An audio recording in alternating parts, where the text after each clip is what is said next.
So you're thinking of pivoting from where you are to something completely different. And I've seen many people who've pivoted from one thing to another one. What are we going to be talking about? Well, it's important to understand a couple of things. One is who you are. And it's really important before you pivot, because pivot can take energy, is to make sure you're pivoting to the right thing.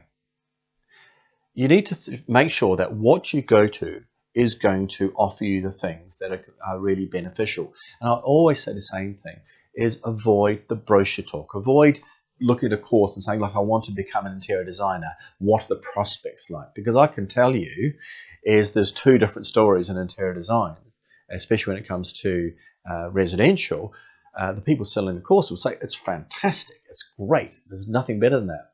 Those people who've been in the industry a few years might say it's been very competitive. The thing you need to ask yourself is why? Why am I pivoting? Am I going towards something I want and I'm passionate about and I'm going to be good at and it's going to offer me good work and a good future? Or am I going away from something? Do I just not like accounting?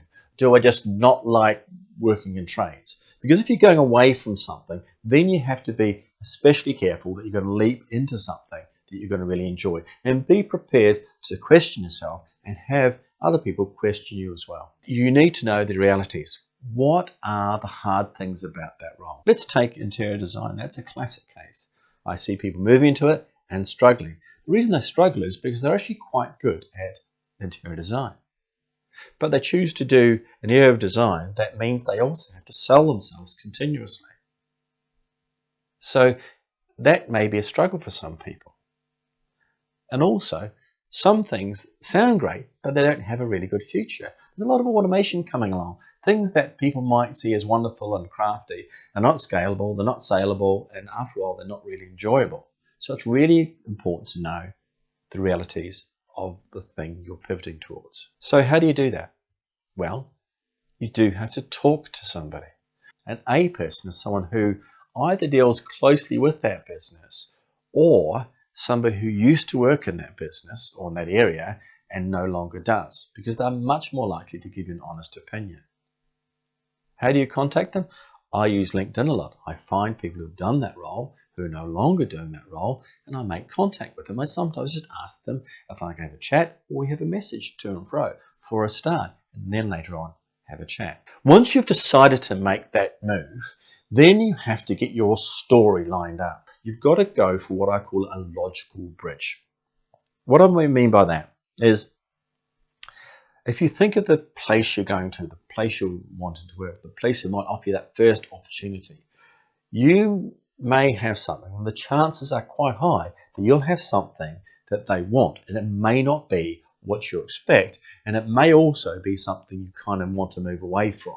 So let's just take that example. Let's say you're an accountant, you've been an accountant or a bookkeeper for years, and you decide you want to become a commercial interior designer. You've done your study and you want to move across.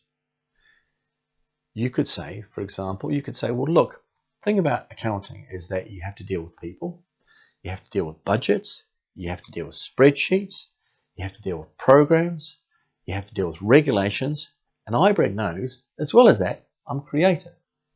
And here's some examples. So you've used a logical bridge which would give you an advantage over the next person who just said they were creative and had a couple of examples. So try and use that logical bridge. When you've done that, you need to reflect those things, that logical bridge, in many of the things you do. You've got your CV. Try and shape your CV around that logical bridge. Number two, your LinkedIn profile. It's really important these days. People will look at your LinkedIn profile. Make sure that reflects what you've put in your CV. Again, an actual person, you've got to get your story together. So if they ask you about why you want to become an interior designer, you've got to have your story together. Look, I hope that helps. So here we are. Number one is you need to make sure you're pivoting for the right reasons. If you're pivoting towards something, you need to know the realities of the job. And thirdly, you need to get your story together and present that properly. I hope that's been helpful. I look forward to helping you with other videos.